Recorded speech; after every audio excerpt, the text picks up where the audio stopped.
As part of my routine each weekday morning, I read something from a classic text that's kind of reflective, that teaches me something about life, that offers advice on how to think about life, something like that. And by a classic text, I mean something that has stood the test of time, at least a few generations. So I might read something that was written, a few decades ago, although most of what I read in the morning, this kind of reading, was written hundreds of years ago or thousands of years ago. So for example, the Dhammapada is a Buddhist text, and that's very ancient. The poems of John Donne from the 1600s, late 1500s, I think early 1600s. A book from Julian of Norwich, a brilliant young woman from England in the 1300s. And then the Meditations of Marcus Aurelius, and there are many other books in this list, but these are some of them. Now it's interesting that Marcus Aurelius is remembered as a philosopher, and he was an advocate of what we call Stoicism, so Stoic philosophy. But he was also a Roman emperor. And remember, we've said before that when we think of the Pax Romana, that is this period of relative stability and peace within that big part of the world that was the Roman Empire. The first emperor we associate that with is Caesar Augustus, beginning several decades before that turn between BC and AD. And then the last Roman emperor linked to the Pax Romana is Marcus Aurelius. And so the end of his reign marks the end of the Pax Romana. So he was a Roman emperor, also remembered as one of the principal proponents, principal advocates of Stoic philosophy. We look at how huge the empire was by the time of the end of the reign of Marcus Aurelius. Marcus Aurelius's term in office, so to say, his years as emperor, were very difficult. Now, I think under the best circumstances in an empire that huge, the difficulties are going to be endless. But Marcus Aurelius did not live with the best of circumstances. And we say that the Pax Romana ended with his rule, and it can't be that everything was great and then all of a sudden, everything becomes problematic, right, with the end of his rule. He's dealing with things, and these problems will continue. He manages them, as we'll see, but the problems continue. And so, although the Pax Romana, as we think of it, as we have this category, although it doesn't end until his rule ends, we can see, as we look at the years of Marcus Aurelius's reign as emperor of the Roman Empire, that the Pax Romana is in the process of coming to an end. There are, for example, what are referred to as the Marcomannic Wars. Now, it's just a coincidence that you have Marcus Aurelius and then the Marcomannic Wars. And the Marcomanni were German tribes. If you look at the map there, you've got the arrow pointing to it. And so this is a reference to wars with Germanic tribes in the northeastern portion of the Roman Empire. And so you have these wars that span more than a decade. Now here's a map, and you see the little boxes there are too small for us to read, but they point to different troubles that exist in the Roman Empire that Marcus Aurelius had to deal with. So for example, you noticed up at the top, you've got an invasion that comes into the Roman Empire. You have a war with Parthia over in present-day Middle East. You have foreign forces outside the Roman Empire attacking the region called Dacia. You have raids going into present-day Greece. You have the Romans repelling other invasions. And so there are multiple things going on, multiple challenges that Marcus Aurelius faces through his time as emperor. Here's another map, and I've just taken out sort of key words here from a different map. Raid, Marcus Aurelius subjugates. There's an attack, subjugates again, revolt, raid, revolt. And so this kind of, these words kind of get at a basic theme of Marcus Aurelius's time as empire. defending the borders of the empire from raids, from external raids, and also from internal revolts. We have internal revolts, we have external raids, and Marcus Aurelius, as emperor, is dealing with these problems. The end of his reign, or at the end of his reign, we have a general success story. So here's a third map. The Romans defeat, the Romans devastate, the Romans crush, an invasion is repulsed. And so Marcus Aurelius does his work as emperor, saves the empire, and so the empire is held together. But as we think about what we've seen here, the pressure on the borders, internal revolt, this points to troubles to come. This kind of stuff is going to continue. And Marcus Aurelius's successor, his son, Commodus, is regularly listed as one of the worst of the Roman emperors. If you look up lists of the best Roman emperors, Marcus Aurelius is at the top. All right, maybe not the very top, but he's among the top. As historians think back on the most competent Roman emperors, Marcus Aurelius is in that top portion of Roman emperors. If you look at lists of the worst Roman emperors, Commodus, Marcus Aurelius' son, is among them.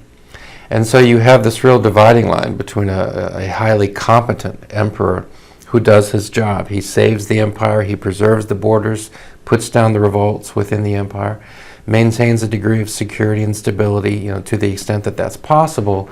But after him, then it's a process of long decline, of long unraveling. During Marcus Aurelius' time, in addition to invasions, in addition to pressure on the borders, in addition to revolts within, there is a massive plague of an estimated population of 61 million people within the Roman Empire in the year 165 AD. An estimated 5 to 10 million people die in a plague that overcomes the Roman Empire. Of course, this is something that is going to touch everyone. And it has real psychological effects on people, it has real spiritual effects on people, it has real economic effects. And so if you look at the box there on the left, land prices, you see where you have the pink box there, you can see that land prices plummet during this plague because, for multiple reasons, but one of the reasons would be that people, of course, are in a state of panic. They're in that state of, wondering just where's the world going with this devastating plague. And so folks just aren't interested in purchasing land. And so the value of land plummets. Now, of course, remember at this time that one of the measures of wealth, one of the measurements of wealth at this time was how much land you owned. I think that's still true, right? Ownership of land, ownership of homes, ownership of territory, that's often usually a mark of some wealth. And so land that people hold and that they associate, wealth with that, like if I sell this land, then I can get this much in return, the value of land plummets during this plague because, among other reasons, people aren't interested in purchasing land. They're interested in fleeing. They're interested in just hanging on and surviving, getting through this plague. So that has real economic impact on people. The value of land plummets. At the same time, if you look at the box on the right, again, that pink rectangle, the price of wheat skyrockets, right? The price of wheat skyrockets. And so the value of land associated with wealth, that declines. So that's a measurement of economic decline. But then the value of wheat skyrockets, which means that purchasing, something really basic to survive on, that becomes much more expensive. So Marcus Aurelius is dealing with external invasions, he's dealing with internal revolts, he's dealing with plague, he's dealing with economic problems, he's dealing with all of the stress that accumulates in a society that's facing all of these kinds of challenges. And so given the challenges that Marcus Aurelius faced, it's understandable that he would turn to Stoic philosophy, right? Now that word Stoicism points us back to a porch in in ancient Greece, where philosophers would come out on this porch and they would offer their teaching. And so it's, sort of the philosophy associated with the teachers on that porch in classical Greece. That word was stoa. Okay, so that's the origin of the word. And when you put together a list of sort of the key teachers of Stoicism, Marcus Aurelius is one of them, because his meditations, this book he wrote while he was an emperor, survived. What's so interesting about Marcus Aurelius's meditations is that if you didn't know he was an emperor when you're reading it, I'm not sure that you would figure that out in the course of reading it.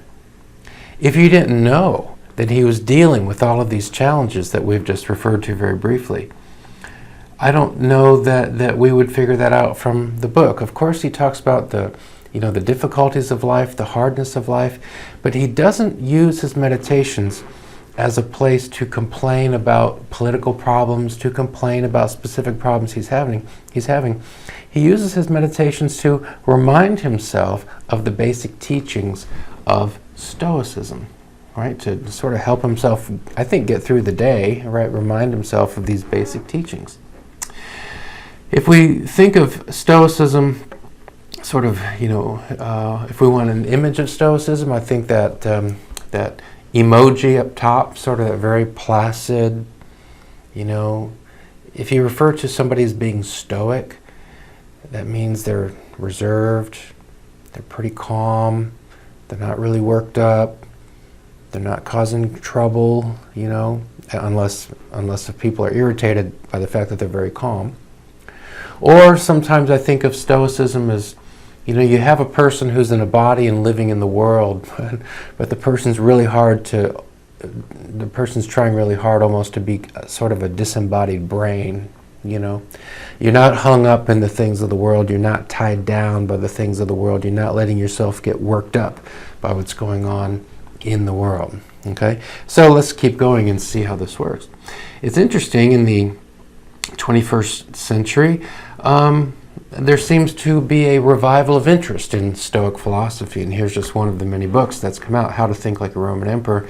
If you look at it, you can see the statue there of Marcus Aurelius. He has headphones coming out, right? Some of the kind of the thoughts that we hear in our own day, you can attach to Stoicism. Let go, right? Let go.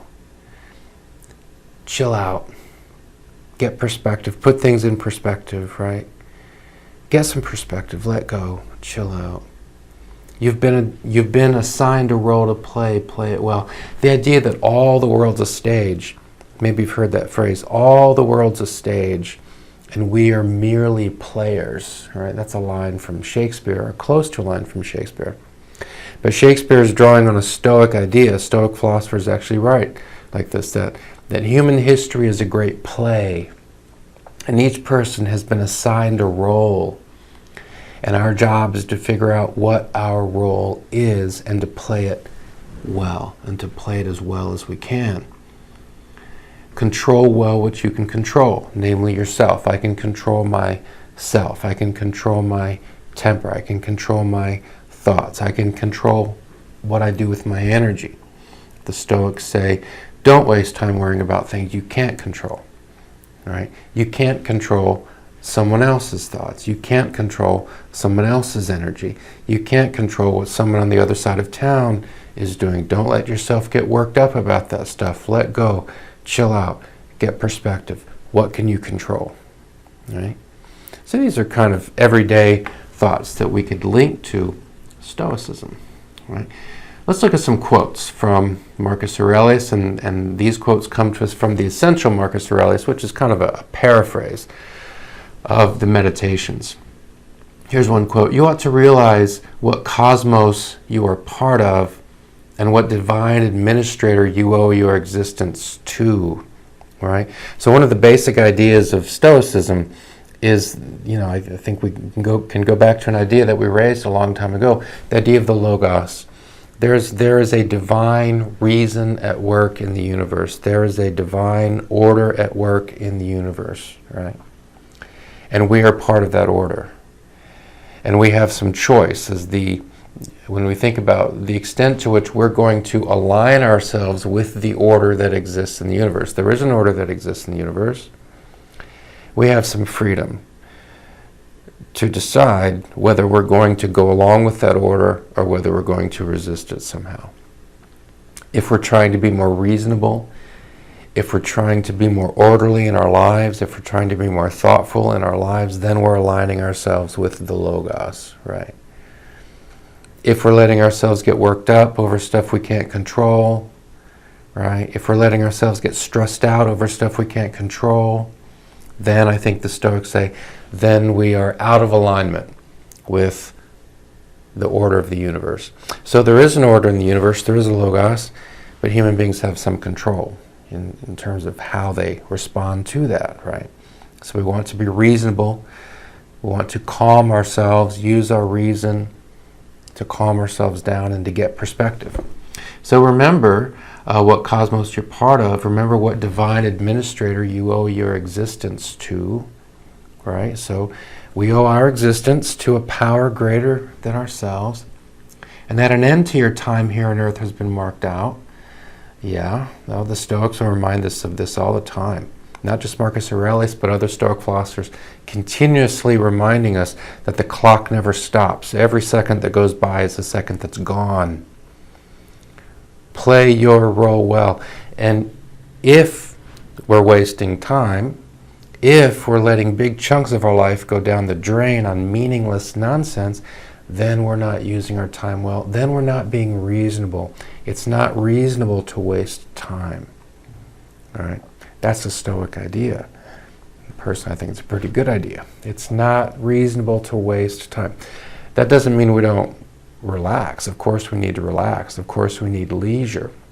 There's a difference between beneficial leisure and wasting time.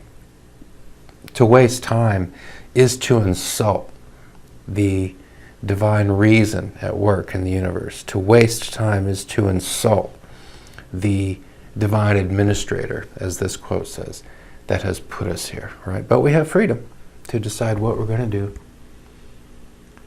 So you owe your existence to that divine administrator, and that an end to your time has been marked out. And if you do not use this time for clearing the clouds from your mind, it will be gone. There is that idea of clearing the clouds of your mind, right?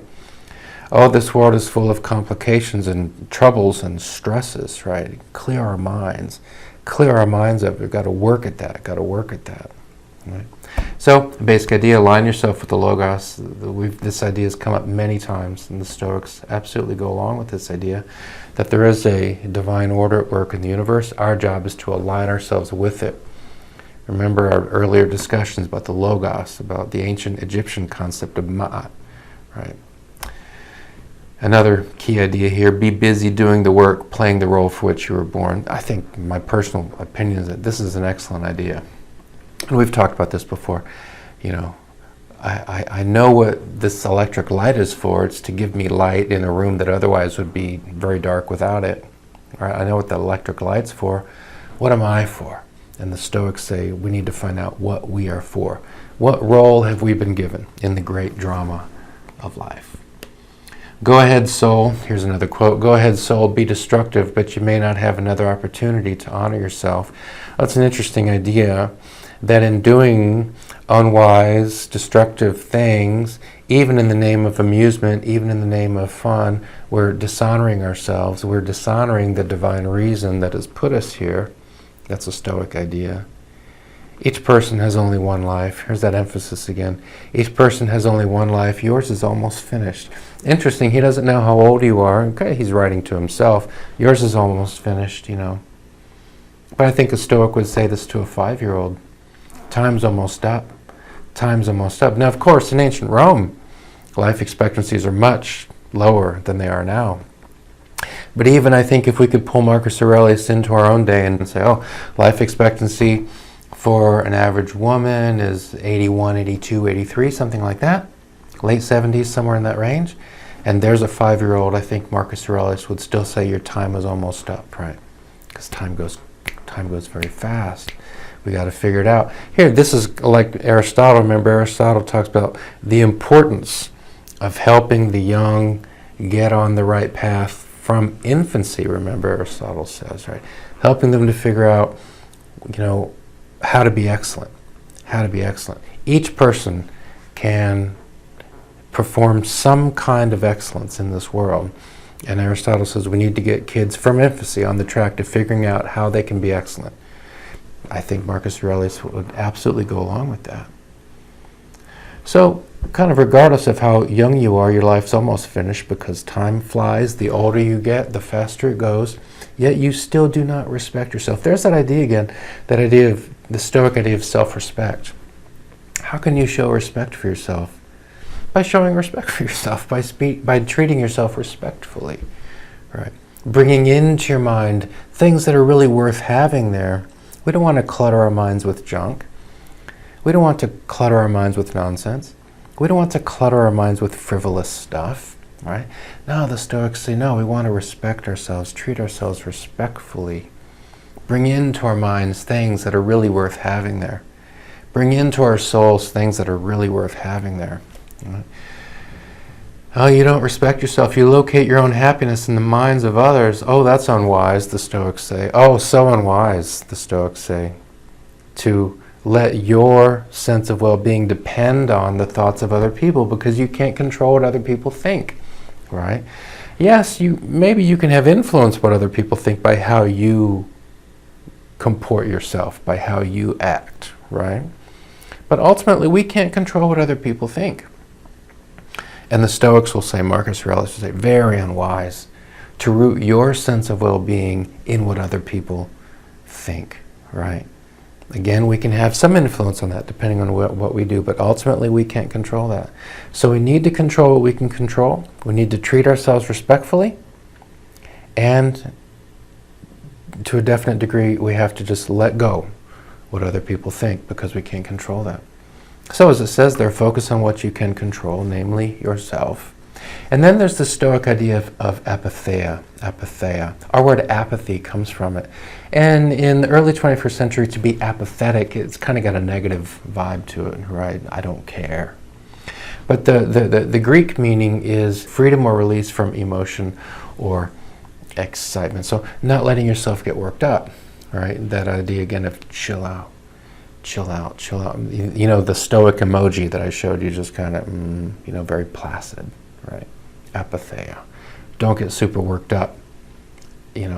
Either super excited about things or super depressed about things, right? Just aim for that calmness, just calm, calm, calm.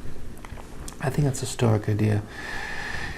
The ideal person, Marcus Aurelius says, and he uses the male pronoun because he's thinking about himself, right? But we recognize this applies to men and women.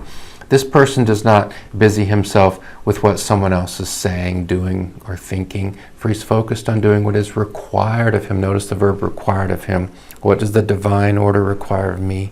What does the Logos require of me? That's where my focus should be. What is my responsibility? What is my duty? That's where my attention is. What is my duty? I'm not going to get all stressed out about what other people are doing. Now, I might provide them counsel. I might provide them advice. Marcus Aurelius is doing that for us. He's providing us with counsel. He's providing us with advice. But I can't control what those folks do with that, right? I have more control over myself. So these are fundamental Stoic ideas. This person thinks only of those duties and circumstances which, of everything in the universe, have been spun by fate for him alone. Right? Yeah, there's that idea again. Fate, the gods, the Logos, the divine reason. All these ideas I think they're similar in Marcus Aurelius' mind. They have given each person a role. What's my role? What's my role? Or as it says there, what is my mission? I need to focus on that. I can't be distracted by other people's critiques or issues. Now, as we indicated a little while back, Marcus Aurelius is not the only major name associated with Stoicism. There is Epictetus, who actually was born a slave, but then was a teacher, and some of his works survive, and so the works of Epictetus can be read today. And then there was Seneca, who, as you see there, the title of that book, The Stoic Philosophy of Seneca, and Seneca wrote essays, And the writings of Epictetus and Seneca and Marcus Aurelius, they have their differences, but there's a great similarity because they are Stoics, and there's something very common. They share a common outlook, right? Focus on what you can control, use the best of your time, figure out why you exist, and work really hard at doing your best. Work very hard at fulfilling the role for which you were born. To do anything else is not to be reasonable. To do anything else is not to be rational. If you want to have a reasonable, rational, good, worthwhile, respectable life, then figure out why you were born and work really hard at fulfilling that mission. And along the way, don't let yourself get too worked up about what's going on in the world. Right? It's particularly in relation to things that you cannot in any way influence, let alone control. Now, there are some problems with Stoicism. I read Epictetus, I read Seneca, I read Marcus Aurelius, and sometimes I think, well, I'm not so sure about that particular idea. Okay, and we won't get into that now. But I think you can probably tell as we've gone that I do find some of these thoughts from Marcus Aurelius, Epictetus, Seneca, I do find them worthwhile, helpful, useful. And there are worse ways to spend your day than giving a few minutes over a space of a number of weeks each morning to the writings of Marcus Aurelius, Epictetus, and Seneca.